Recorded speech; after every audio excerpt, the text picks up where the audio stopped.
खूब से अच्छा अच्छे से बेहतर की तलाश कर, गर मिले दरिया तो समुद्र की तलाश कर। अरे तोड़े होंगे तूने के पत्थर से शीशे, जो शीशा पत्थर को तोड़े वो शीशा तलाश कर। जय हिंद प्यारे बच्चों, एक बार फिर स्वागत है आप सभी का आपके अपने यूट्यूब चैनल स्पाइरल दीपक में। प्यारे बच्चों, जैसा कि आप सभी जानते हैं कि पिछली क्लास में हमने अध्याय 2 जो बहुपद है वो पूरा कंप्लीट कर लिया है, और आज से हम जो नया अध्याय देखेंगे अध्याय 3 दो चरों में रैखिक समीकरण। यहाँ से जो है 7 नंबर का पूरा हमारा चैप्टर है, 7 नंबर का पूरा चैप्टर है बच्चों। यहाँ से आपका 4 नंबर का एक सवाल बनेगा, 2 नंबर का एक सवाल बनेगा और एक आएगा ऑब्जेक्टिव। 4 नंबर का एक क्वेश्चन रहने वाला है, 2 नंबर का एक क्वेश्चन रहने वाला और एक रहेगा आपका ऑब्जेक्टिव टाइप क्वेश्चन। क्लियर बात। इस प्रकार से पूरा 7 नंबर का एक चैप्टर है। तो पहले हम डिस्कस करेंगे एग्जाम ओरिएंटेड क्वेश्चन, जो कि एग्जाम में बार बार पूछे जाते हैं और कहाँ से क्वेश्चन बनते हैं, सारी चीजें हम पहले डिस्कस करेंगे। क्लियर है ना। तो अगर आप चैनल पे पहली बार आए हो तो चैनल को सब्सक्राइब कर लीजिएगा, क्लास को ज़्यादा से ज़्यादा अपने दोस्तों में शेयर कर दीजिएगा। एक बार हम क्लास स्टार्ट करेंगे, बीच में कुछ भी आपसे नहीं कहेंगे, ठीक है। कोई भी डाउट लगे आप हमें कमेंट करके कमेंट बॉक्स में पूछ सकते हैं। तो चलिए स्टार्ट करते हैं हम क्लास को। तो प्यारे बच्चों, पहले हम समझेंगे कॉन्सेप्ट, फिर हम करेंगे सवालों को, है ना, क्योंकि कॉन्सेप्ट समझ में आएगा तभी जाके आपको सवाल समझ में आएगा। अगर आप हमसे मैथ से पढ़ रहे हो तो आपको कहीं से भी पढ़ने की ज़रूरत नहीं है, आपको पूरे 100/100 मार्क्स हम दिलाएंगे। बस आपको क्या करना है, जितना हम कराएं उतना आपको करना है, और ज़्यादा से ज़्यादा चैनल को अपना प्यार देना है, ज़्यादा से ज़्यादा चैनल का सपोर्ट करना है। तो आइए जानते हैं जो है कॉन्सेप्ट क्या है। तो चैप्टर का नाम है, अध्याय 3 हमारा है CH3, चैप्टर नंबर 3। चैप्टर 3 क्या है, दो चरों में रैखिक समीकरण। दो चरों में रैखिक समीकरण। अब दो चरों में रैखिक समीकरण, ये हमारे अध्याय का नाम, बिल्कुल एकदम बेसिक से हम ये मान के बता रहे हैं कि आपको कुछ भी नहीं आता है, ठीक है। अब बात कर रहे हैं बच्चे दो चर की। तो दो चर कौन कौन से हो गए, एक तो हमारा x और एक हो गया y, ये हो गए हमारे पास दो चर। फिर बात कर रहा है रैखिक समीकरण की। तो दो चरों में रैखिक समीकरण क्या हो जाएगा, ax + by + c = 0। ये हो गया बच्चे दो चर वाला रैखिक समीकरण। क्या इतनी बात सबको पल्ले पड़ गई, ये दो चर हो गए, ये हो गया रैखिक समीकरण। क्लियर, बिल्कुल एकदम बेसिक से कॉन्सेप्ट हम आपको बता रहे, ध्यान समझोगे पूरी बात आपको समझ में आएगी। चलिए यहाँ पे ध्यान समझना। सबसे फर्स्ट में हम बात करते हैं, क्या ध्यान सुनना, यहाँ से बता देते हैं ताकि इधर हम जो फॉर्मूला लिखेंगे वो रफा नहीं करना पड़े। क्या है, सबसे फर्स्ट ax + by + c = 0। ये क्या हो गया आपका रैखिक समीकरण। कितने चरों में, दो चरों में रैखिक समीकरण, या यूं कहूं कि दो चरों में रैखिक समीकरण का मानक रूप। दो चरों में रैखिक समीकरण का मानक रूप। क्या इतनी बात सबको पल्ले पड़ गई, यहां तक कोई डाउट है क्या, है ना। अगर एग्जाम में 1 नंबर का क्वेश्चन बनता है, देखो 1 नंबर का क्वेश्चन तो बनेगा, अगर ये क्वेश्चन बनता है कि दो चरों में रैखिक समीकरण का मानक रूप लिखिए, बहुत बार पूछे जाने वाला क्वेश्चन है, मोस्ट इंपोर्टेंट है ना, ये याद रख ही लीजिएगा आप लोग, है ना। एक वाक्य के उत्तर में पूछा जाता है कि दो चरों में रैखिक समीकरण का मानक रूप लिखिए, तो क्या लिखोगे, ax + by + c = 0। क्लियर बात। चलिए अगली बात समझते हैं बच्चे। अगली बात क्या है, हमने लिखा a1x + b1y + c1 = 0। और क्या लिखा, a2x + b2y + c2 = 0।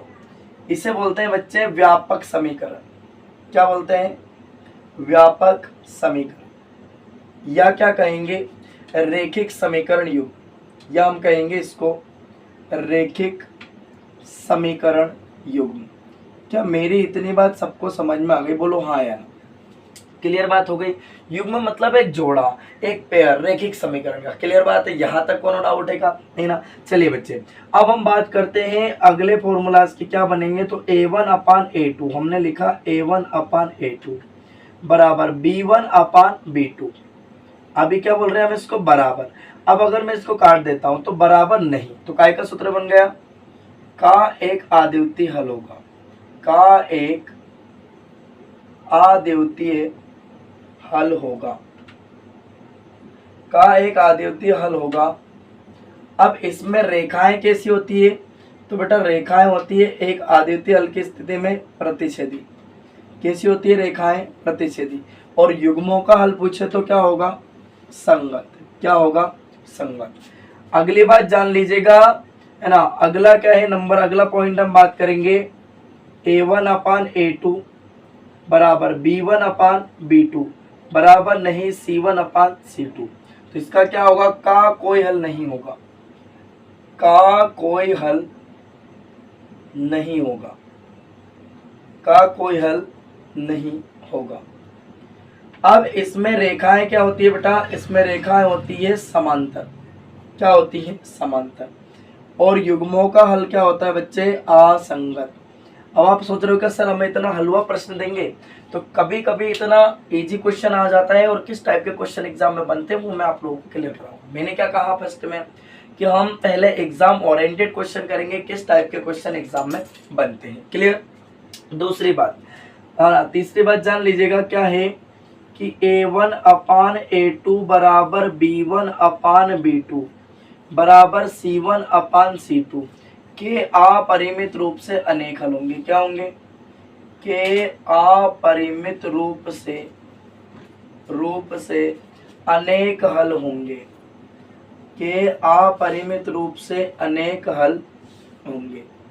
अब इसमें रेखाएं कैसी होंगी, तो इसमें रेखाएं होंगी बेटा संपाती, और युग्मों का हल क्या होगा, संगत। आगे बात समझ में। अब देखो याद करने का तरीका बता रहा हूं, जब दोनों बराबर ना हो तो क्या होगा, एक अद्वितीय हल होगा। और एक अद्वितीय हल की स्थिति में रेखाएं कैसी होंगी, प्रतिच्छेदी। युग्मों का हल क्या होगा बच्चे, संगत, है ना। और जब दो बराबर हो और तीसरा बराबर ना हो, का कोई हल नहीं होगा। इसमें रेखाएं कैसी होंगी, समांतर। युग्मों का हल क्या होगा, असंगत। आगे बढ़ते हैं कि जब सर तीनों बराबर होंगे तो क्या होगा, अपरिमित रूप से अनेक हल होंगे, और इसमें रेखाएं क्या होगी, संपाती, और युग्मों का हल क्या होगा बच्चे, संगत। उम्मीद है सबको बात समझ में आ गई होगी, यहाँ तक कोई डाउट नहीं होना चाहिए। दो चरों में रैखिक समीकरण का मानक रूप पूछे तो क्या लिखोगे, ax + by + c बराबर 0। क्लियर हो गया यहाँ तक। बढ़िया से स्क्रीनशॉट ले लीजिए, यहाँ से आपका 1 नंबर का ऑब्जेक्टिव बनेगा, और किस टाइप से बनेगा वो भी मैं आप लोगों को आगे दिखाऊंगा, है ना। पहली बात तो यहीं से बन जाएगा, इतने कभी तो फॉर्मूला पूछ लेता है, कभी रेखाएं पूछेगा, कभी युग्मों का हल पूछेगा। क्लियर हो गया। चलिए अब बढ़ते हैं बच्चे अगले सवालों की तरफ। क्लियर। ये तो हो गया हमारा कॉन्सेप्ट, बढ़िया से स्क्रीनशॉट ले लीजिए। अब हम करेंगे चलिए आज की इस क्लास में प्रश्नावली 3.1 को हम पूरा खत्म कर लेंगे। उसमें केवल और केवल हम एग्जाम ओरिएंटेड क्वेश्चन करेंगे, फिर प्रतिस्थापन करेंगे, फिर विलोपन विधि करेंगे। ध्यान से समझना प्यारे भाई, है ना। देखो इतनी बात सबको पल्ले पड़ गई, यहां तक कोनो डाउट है क्या, नहीं ना, है ना। अब ध्यान से सुनना, एक्सरसाइज 3.1 का क्वेश्चन नंबर 2। एक इतना इंपॉर्टेंट है नहीं, तो उसको हम अभी देखेंगे, नहीं ना। दूसरा प्रश्न क्या है, ध्यान सुनना। अनुपातों A1/A2, B1/B2 और C1/C2 की तुलना कर ज्ञात कीजिए कि निम्न समीकरण युग्म द्वारा निरूपित रेखाएं एक बिंदु पर प्रतिच्छेद करती हैं, समांतर है अथवा संपाती। रेखाएं बतानी है। क्या बतानी है, रेखाएं कि प्रतिच्छेदी रेखा है, कि समांतर रेखा है, कि संपाती है। तो दूसरे का बच्चे पहला प्रश्न, क्वेश्चन नंबर 2 का पहला प्रश्न क्या हमारा, ध्यान सुनना। तो पहला प्रश्न है 5x - 4y बराबर, प्लस में क्या दिया है 8, प्लस में क्या है 8 बराबर है 0, और क्या दे रखा हमें 7x + 6y माइनस का 9 बराबर 0। हमें बताना है कि रेखाएं कैसी हैं, संपाती हैं कि समांतर है कि प्रतिच्छेदी। आइए हल करते हैं। तो सबसे पहले रैखिक समीकरण युग्म से तुलना कर देंगे। तो रैखिक समीकरण युग्म में क्या होता है, a1x + b1y + c1 बराबर 0, और क्या a2x + b2y + c2 बराबर 0। ये होता है रेखिक समीकरण युग्म क्या होता है? रेखिक समीकरण युग्म। इससे तुलना करेंगे बच्चे। तो हमने लिखा a1x, क्या लिखा? a1x plus b1y plus c1 बराबर 0, और क्या? a2x plus b2y plus c2 बराबर 0 से तुलना करने पर, अब इससे कर दी बच्चे तुलना, क्या कर दी? तुलना। तुलना करने पर तो ध्यान से समझना अब अनुपात क्या दे रखा? a1 अनुपात a2, यही तो बताना है। तो a1 का मान देखो, ये a1 की तुलना इससे और a2 वाले की तुलना इससे, तो a1 का मान 5, a2 का मान क्या होगा? बटे में 7। b1 अपान b2, तो बेटा b1 अपान b2, तो b1 का मान है -4 और b2 का मान है 6। फिर c1 अपान c2, क्या है? c1 का मान 8 है और c2 का मान क्या है? -9। क्या इतनी बात सबको समझ में आ गई? अब आप देखो, ये वैल्यू और ये वैल्यू, ये मान और ये मान बराबर है, क्या है? 5/7 या -4/6। आप कहोगे गुरुजी बिल्कुल नहीं है, तो क्या a1/a2 बराबर नहीं है किसके? b1/b2 के, है ना? तो क्या हो जाएगा? काय का सूत्र बन गया, का एक अद्वितीय हल होगा, का एक अद्वितीय हल होगा। क्या होगा बच्चे? एक अद्वितीय हल होगा। अभी इसके पहले बताया एक अद्वितीय हल की स्थिति में रेखाएं कैसी होती है? प्रतिच्छेदी, अतः रेखाएं प्रतिच्छेदी होंगी। कैसी होंगी? अतः रेखाएं प्रतिच्छेदी है। क्या मेरी इतनी बात सबको पल्ले पड़ गई? बोलो हाँ या ना। क्लियर हो गया? पहला सवाल 2 नंबर में इस प्रकार का सवाल एग्जाम में आएगा। बात समझ में आ गई? चलिए, पहला प्रश्न सबको क्लियर हो गया बच्चे। अब हम बात करते हैं दूसरे प्रश्न की। तो दूसरा प्रश्न हमारा क्या है? ध्यान से सुनना। दूसरे क्वेश्चन में कहा गया 9x प्लस का 3y प्लस का 12 बराबर 0, और क्या है? 18x प्लस का 6y, ध्यान से समझना, प्लस का क्या है? 6y प्लस 24 बराबर 0। क्लियर?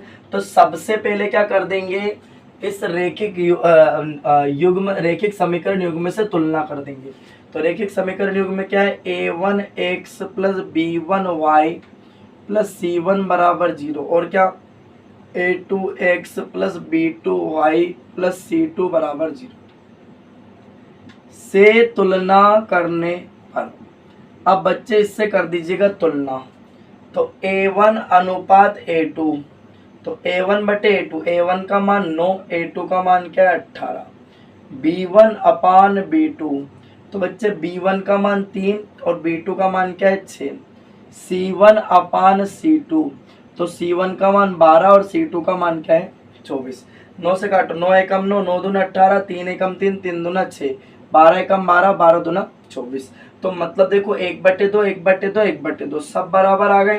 तो हम लिख सकते हैं a1/a2 बराबर b1/b2 बराबर c1/c2।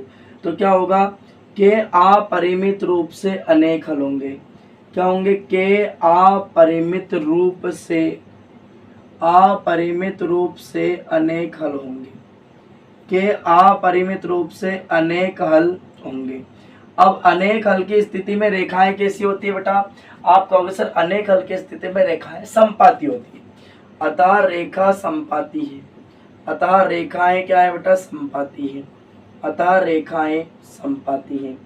ये एग्जाम में क्वेश्चन इस टाइप का 2 नंबर का आपका बनेगा छोटा सवाल। क्या इतनी मेरी बात सबको पल्ले पड़ गई? बोलो हाँ या ना। क्लियर बात है? अब जो बच्चे इसका तीसरा प्रश्न है, जैसा कि आप बोर्ड पे देख पा रहे हैं, है ना, तीसरे प्रश्न में क्या कहा गया? ध्यान से सुनना। तो तीसरे प्रश्न में कहा गया है ना, 6x माइनस 3y प्लस 10 बराबर 0, 2x माइनस y प्लस 9 बराबर 0। इस क्वेश्चन का आंसर आपको कमेंट करके कमेंट बॉक्स में बताना। कोई भी डाउट लगे तो आप हमें कमेंट करके कमेंट बॉक्स में पूछ लीजिएगा, है ना। क्लियर बात? बढ़िया से स्क्रीनशॉट ले लीजिए। अगला क्वेश्चन अब हम देखेंगे। क्लियर है? चलो हटा देता हूँ। समझ तो गए आप किस टाइप से करना है, कैसे करना है? क्लियर है? चलिए अगले क्वेश्चन की बात करेंगे। हमारा अगला क्वेश्चन क्या कहता है ना, जो कि 3.1 से 1 2 नंबर का क्वेश्चन बनेगा, तो वो इसी प्रकार का क्वेश्चन बनेगा बेटा। ठीक है, यहाँ तक कोई डाउट है क्या? बोलो हाँ या ना।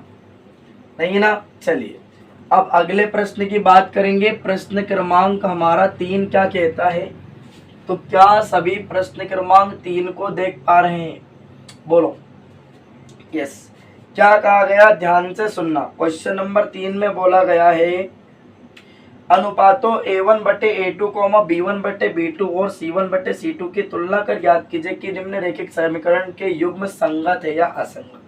अब हमें बताना है संगत है या असंगत। चलिए बच्चे, तो पहले प्रश्न की बात करते हैं। तीसरे का पहला प्रश्न क्या कहता है कि 3x प्लस 2y बराबर 5 और क्या है? और है 2x माइनस का 3y बराबर में 7। अब बताना है कि इसके युग्मों का संगत है या असंगत है। तो पहले हम इसको किस फॉर्म में बना लेंगे? रेखिक समीकरण युग्म के फॉर्म में। बराबर में 0 ले आना है ना। तो हमने लिखा 3x प्लस का 2y, 5 को लाया प्लस है तो माइनस, बराबर क्या 0। और क्या 2x माइनस 3y, 7 को लाया प्लस है तो माइनस, बराबर 0। अब इसकी तुलना कर देंगे रेखिक समीकरण युग्म से। तो हमने लिखा कि a1x plus b1y plus c1 बराबर 0 और क्या a2x plus b2y plus c2 बराबर 0 से क्या करने पर बच्चे? तुलना करने पर क्या कर देंगे? तुलना करने पर। तो तुलना कर दीजिएगा, अनुपात निकाल लेंगे a1 अनुपात a2, यानी कि a1 बटे a2। a1 का मान 3 बटे a2 का मान 2, b1 अनुपात b2 है ना। b1 का मान 2 और b2 का मान माइनस का 3 और क्या c1 अनुपात c2, तो मतलब क्या माइनस का 5 बटे माइनस 7। अब देखो ये दोनों बराबर है क्या? नहीं है। तो हमने लिख दिया a1 बटे a2 बराबर नहीं है किसके? b1 बटे b2 के, मतलब 3 बटे 2 और 2 बटे माइनस 3 बराबर नहीं है। तो क्या होगा? का एक अद्वितीय हल होगा। का एक अद्वितीय हल होगा। इसका क्या होगा? एक अद्वितीय हल होगा। अब आप जानते हैं कॉन्सेप्ट में पहले ही मैंने बताया है कि एक अद्वितीय हल की स्थिति में रेखाएं कैसी होती है? प्रतिच्छेदी। और युग्मों का हल कैसा होता है? संगत। तो लास्ट में क्या लिख देंगे? अतः रेखिक समीकरण युग्म का हल। अतः रेखिक समीकरण युग्म का हल क्या आ गया? संगत है। क्या है बच्चे? संगत है। उम्मीद है सबको मेरी बात समझ में आई होगी। चलिए अब इसी का दूसरे प्रश्न की बात करते हैं कि इसी का दूसरा क्वेश्चन क्या है हमारा, ध्यान से सुनना। तो दूसरा क्वेश्चन है 2x माइनस 3y बराबर 8। क्या है? 2x माइनस 3y बराबर 8 और आगे है 4x माइनस 6y बराबर 9। पूछा है युग्मों का हल कैसा होगा। तो आइए देखते हैं। तो पहले रेखिक समीकरण युग्म की फॉर्म में बना लें इसको। तो क्या हो जाएगा? 2x माइनस 3y, 8 को लेकर है प्लस है तो माइनस, बराबर 0। और क्या है? 4x माइनस का 6y और 9 को लाए इधर तो माइनस का 9 बराबर 0। तो अब इसकी तुलना कैसे कर देंगे? रेखिक समीकरण युग्म से a1x plus b1y plus c1 बराबर 0 और क्या a2x plus b2y plus c2 बराबर 0 से क्या करने पर बच्चे? तुलना करने पर। तुलना कर दीजिएगा तो क्या आ जाएगा? a1 बटे a2। तो a1 का मान क्या है? 2 बटे में 4 बराबर क्या? b1 बटे b2। अब b1 का मान क्या? माइनस का 3 बटे माइनस का 6 और c1 बटे c2। अब इसमें क्या है? माइनस का 8 बटे माइनस का 9। माइनस माइनस कैंसिल आउट, 3 एकम 3, 3 दूने 6, 2 एकम 2, 2 दूने 4, 1 बटे 2, 1 बटे 2 बराबर है, माइनस से माइनस काट दो। तो पर तीसरा बराबर है क्या? नहीं। तो लिखा a1 बटे a2 बराबर b1 बटे b2 तो बराबर है, पर c1 बटे c2 बराबर नहीं है। ये 8 बटे 9, यहाँ पे 1 1 बटे 2, 1 बटे 2 तो सही है ना, बराबर है, परंतु ये बराबर नहीं है। तो क्या होगा? का कोई हल नहीं होगा। का कोई हल नहीं होगा। अब बच्चे इसका कोई हल नहीं होगा। तो रेखा समीकरण युग्म का हल क्या हो गया? अतः ये लाइन लिखनी है, अतः रेखिक समीकरण युग्म का हल क्या आ गया? असंगत है। क्या है बेटा, असंगत है। क्या मेरी इतनी बात सबको पल्ले पड़ गई, बोलो हाँ या ना। यहाँ तक कोनो परेशानी है का, नहीं है ना। चलिए अगले प्रश्न की बात करते हैं। इसी का तीसरा प्रश्न हमारा क्या कहता है, देखो ठीक वैसे ही सवाल है जैसे हमने अभी इसके पहले वाले क्वेश्चन में किए थे। उसमें रेखाएं पूछी थी, इसमें युग्मों का हल पूछ लिया, ज़्यादा परिवर्तन नहीं है। तीसरा प्रश्न क्या कहता है बच्चे, ध्यान से सुनना है ना। तो तीसरे प्रश्न में कहा गया है, जस्ट अ सेकेंड, है ना, यस। तीसरे क्वेश्चन में क्या कहा गया, 3/2x। Question number 3, 3/2x plus क्या है, 5/3y बराबर में 7 दिया है। और क्या है, 9x माइनस 10y बराबर में कितना दिया है बच्चे, 14। तो अब इसे हम क्या बनाएंगे, रेखिक समीकरण युग्म के रूप में। तो क्या हो जाएगा, 3/2x प्लस 5/3y, 7 को लाए प्लस है तो माइनस बराबर 0। और ये क्या हो जाएगा, 9x माइनस का 10y माइनस 14 बराबर 0। अब इसकी तुलना किससे करेंगे, तो करेंगे a1x plus b1y plus c1 बराबर 0। रेखिक समीकरण युग्म से कर देंगे और ये क्या हो जाएगा, a2x plus b2y plus c2 बराबर 0 से क्या करने पर, तुलना करने पर। अब इससे कर देंगे बच्चे तुलना, तो क्या हो जाएगा, a1 अनुपात a2, a1/a2। a1 का मान क्या है, 3/2 और a2 का मान क्या है बच्चे, 9। बात समझ में आ गई। और क्या, b1/b2, तो b1 का मान है 5/3 और b2 का मान क्या, माइनस का 10, तो कोष्टक में रखा माइनस का 10। और फिर क्या, c1/c2, तो c1 का मान माइनस का था 7 और c2 का मान क्या, माइनस का 14। तो देखो 3 एकम 3, 3 तिया 9, 5 एकम 5, 5 दूने 10, माइनस माइनस कैंसिल आउट, 7 एकम 7, 7 दूना 14। तो अब अपने पास क्या आ गया, a1/a2 बराबर 1/6, है ना, 3 दूना 6। और b1/b2 बराबर क्या आ गया, 1/-6। और c1/c2 बराबर क्या आ गया, 1/2। अब बताओ दोनों बराबर है क्या, नहीं, ये तो प्लस है, ये क्या है, माइनस। तो लिख देंगे चूंकि a1/a2 बराबर नहीं है किसके, b1/b2, तो क्या होगा, का एक अद्वितीय हल होगा। क्या होगा, का एक अद्वितीय हल होगा। अब एक अद्वितीय हल की स्थिति में, है ना, जो युग्मों का हल क्या होता है, संगत। अतः रेखिक समीकरण युग्म का हल क्या आ गया बच्चे, संगत है। क्या मेरी बात सबको समझ में आ गई, बोलो हाँ या ना। यहाँ तक कोई परेशानी है क्या, किसी भी प्रकार का कोई भी डाउट लगे, मैं आपके साथ खड़ा हूँ। आप कमेंट करके कमेंट बॉक्स में पूछ सकते हैं। बस ज़्यादा से ज़्यादा चैनल का सपोर्ट कीजिएगा, है ना। मैं आप लोगों के लिए हमेशा तत्पर हूँ, आपको बताने के लिए। कोई भी समस्या है मैं खड़ा हूँ, क्लियर बात। यहाँ तक कोई समस्या नहीं है, हम आपके साथ खड़े हैं। कोई भी डाउट लगे आप हमें कमेंट करके कमेंट बॉक्स में पूछ लीजिएगा। और क्लास कैसी लगी आपको ये भी कमेंट करके कमेंट बॉक्स में बता दीजिएगा। अब इसके 2 प्रश्न और बचे हैं, तो 2 प्रश्न जो बचे हैं वो आप जो है हमें कमेंट करके कमेंट बॉक्स में बताएंगे। तो दूसरा प्रश्न, इसका चौथा प्रश्न क्या है, 5x माइनस 3y बराबर 11 और माइनस 10x प्लस 6y बराबर माइनस का 22। और पांचवा प्रश्न, 4/3x प्लस 2y बराबर माइनस का 8 और 3x जो है प्लस 2x प्लस 3y बराबर 12। ये 2 क्वेश्चन जो बचे हैं, ये आप हमें कमेंट करके कमेंट बॉक्स में बता दीजिएगा, है ना। ये 8 सवाल आज की क्लास के हमारे जो है, यहाँ से 2 नंबर का एक सवाल आपको एग्जाम में देखने के लिए मिलेगा। यहाँ तक अगर किसी भी प्रकार का कोई भी डाउट लगे आप हमें कमेंट करके कमेंट बॉक्स में पूछ सकते हैं, है ना। और आपको क्लास कैसी लगी ये भी आप हमें कमेंट करके कमेंट बॉक्स में बता दीजिएगा। अब अगली क्लास में बच्चे हम प्रतिस्थापन विधि देखेंगे, जहां से 4 नंबर का एक क्वेश्चन बनना तय है, ठीक है। हम मिलते हैं अगली क्लास में, तब तक के लिए आप स्वस्थ रहिए, मस्त रहिए, हंसते रहिए, मुस्कुराते रहिए। और इन सवालों का जो मैंने आपको कमेंट करने के लिए बोला, उनके जो है आंसर कमेंट करके कमेंट बॉक्स में बताते रहिए।